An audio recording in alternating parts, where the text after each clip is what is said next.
Music by Vikesh भोजपुरिया।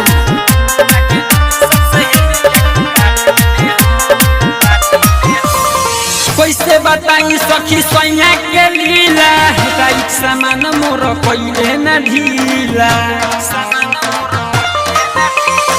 कैसे बताई सखी सैया के लीला, राइट सामान मोर कइले न ढीला।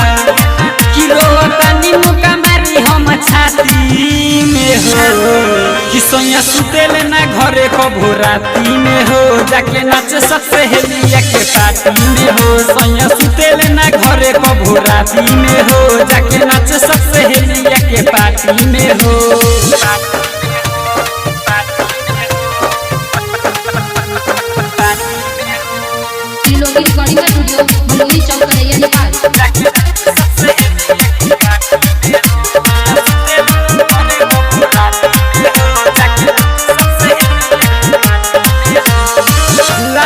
लिपस्टिकिया पाउडर लगा के लेला बेग चले कमर लचका के।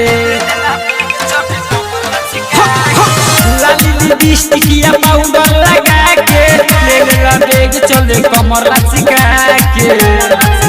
हमर चढ़ली जवानी मिलल माटी में हो, कि सैया सुतेल ना घरे कभो राती में हो, जाके नाचे सबसे हेलिया के पार्टी में हो। सैया सुतेल ना घरे कभो राती में हो, जाके नाचे सबसे हेलिया के पार्टी में हो।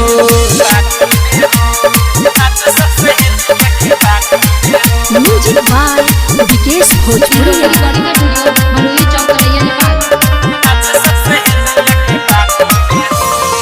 निग्रह राइटर विनोद मंडल यारवा, कृष्ण सौरिया संग मिले राती भारवा। निग्रह राइटर विनोद मंडल यारवा, कृष्ण सौरिया संग मिले राती भारवा।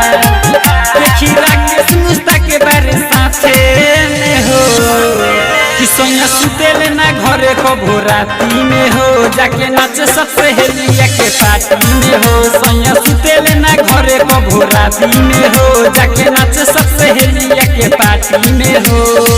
इससे बताई सखी सैया के लीला, राइट सामान मोर कइले न ढीला।